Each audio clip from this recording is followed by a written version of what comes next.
The last measure of central tendency we will discuss is mode. The mode is the data value that appears the most often in the set.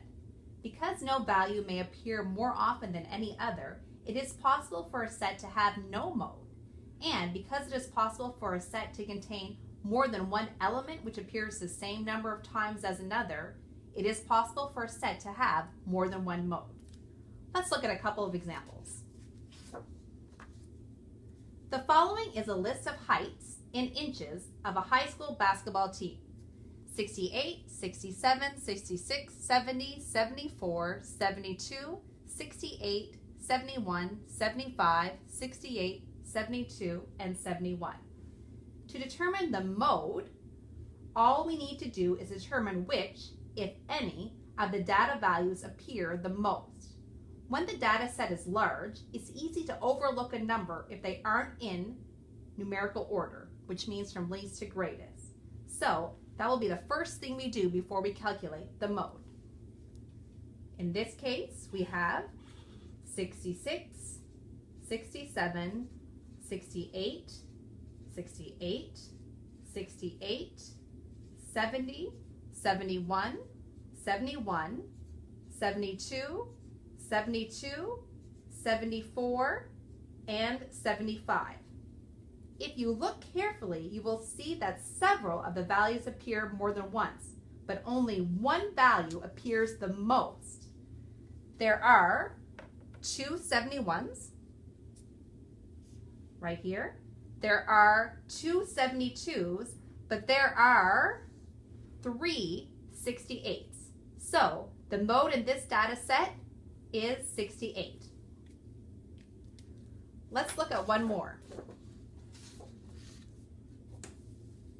Have a look at the numbers. This is a list of grades of a class on a recent math test. Their scores are 85, 78, 90, 91, 88, 85, 73, 84, 90, 95, 67, and 70. We now need to find the mode for this data set. Again, look carefully at the values that appear.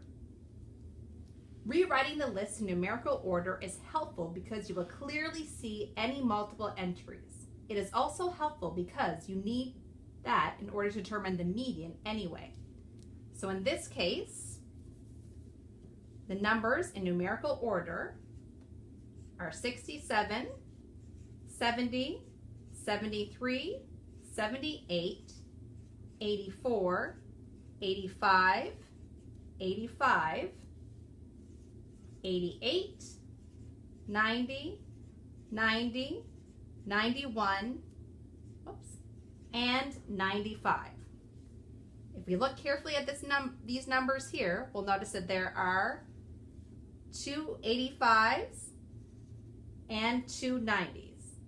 This has two modes. So the modes for this data set are 85 and 90. Now it's your turn. Please find the mode of the following data set. Don't forget to put your numbers in numerical order first.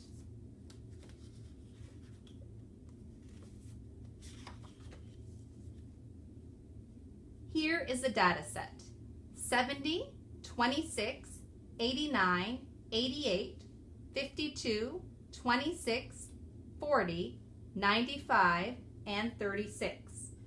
Pause the video now and calculate the mode.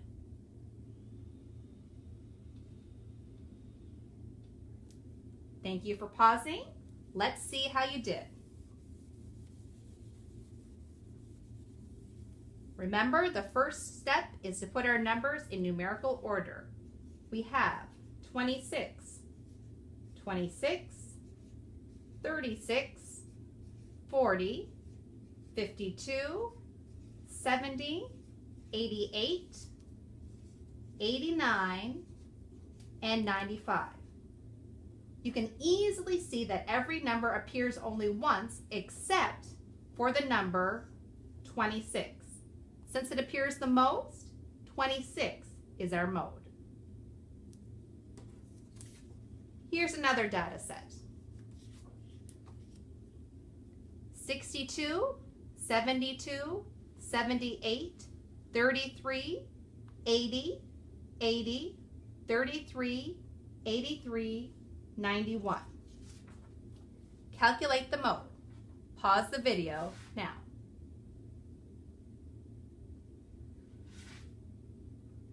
Thank you for pausing. Let's see how you did.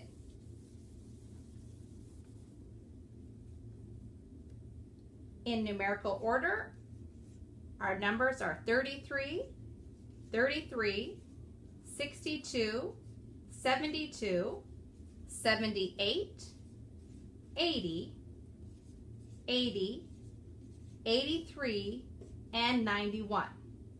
Once our numbers are in order, you can see that 33 and 80 both appear twice, and the other numbers only appear once. So in this data set, the mode is equal to 33 and 80. Here's another data set.